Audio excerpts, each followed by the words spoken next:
Matthew chapter 6 verse 26. Look at the birds of the air. They do not sow or reap or store away in barns, and yet your heavenly Father feeds them. Are you not much more valuable than they? Magandang araw, ang tatalakayin pa natin ngayong araw sa ating daily devotion ay ang Providence. At ang una pong katuruan na natutuhan ko ngayong araw kay Pastor Russell Ocampo ay God sustains the universe down to its tiniest atom. Dito po, sinasabi po ng ating Panginoong Hesukristo na kahit yung mga ibon na hindi naman nagtatanim o nag-iipon ay pinapakain ng Diyos.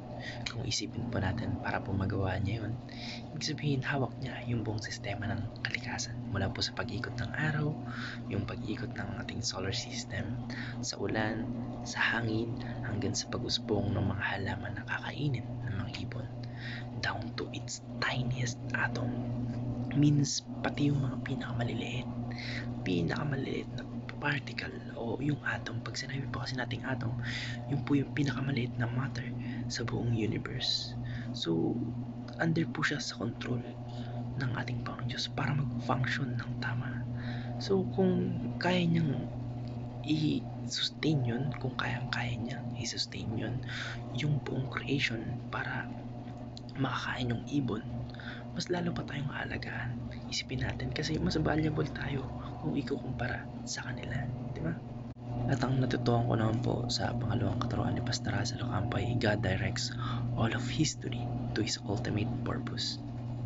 Hindi lang tungkol sa pagkain ng ibon yung tinutukoy dito sa Matthew chapter 6 verse 26, kundi tungkol po sa assurance na lahat ng nangyayari ay parte po ng mas malawak na plano ng ating Panginoon Diyos, kagaya po ng tinalakay natin sa primary cause. Mula pa sa simula ng mundo hanggang sa end times, gumagalaw na po yung history ayon sa layunin ng ating Panginoong Diyos. Kahit yung mga simpleng cycle ng buhay, kahit yung mga pagkain ng mga ibon ay bahagi ng grand story na siya mismo yung author.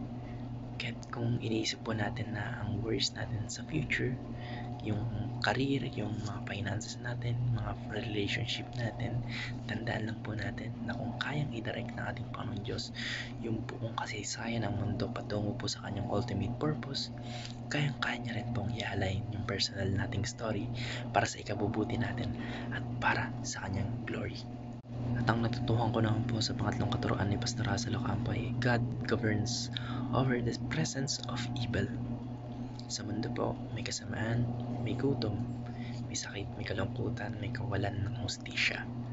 Pero kahit may evil, hindi nawawala yung sovereignty o yung authority ng ating Panginoon Diyos. Siya pa rin po yung nangingibabaw, yung authority pa rin po o yung purpose pa rin po ng ating Panginoon Diyos yung nangingibabaw. Sa Matthew chapter 6 verse 26 po, kahit may mga threats sa mga ibon kagaya ng mga predators, yung tagtuyot, yung winter, minsan yung sobrang bagyo o ulan, hindi po sila pinapabayaan ng ating Panginoon. Ibig sabihin po, hindi siya natatalo ng masamang nangyayari sa paligid. Pinapahintulutan niya minsan yung mga challenges, pero hindi ibig sabihin na wala siyang control. Laging may hangganan yung evil at may dahilan kung bakit pinapahintulutan niya yung mga yun para sa kanyang mas malaking plano. At kung kaya pong protektahan ng ating Panginoon Diyos yung mga ibon kahit may panganib kagaya ng mga nabanggit, yung tagtuyot, yung bagyo, etc. etc., mas lalo po tayong siguradong may protection at provision po galing sa Kanya. Yun lamang po. Maraming salamat and God bless. Amen.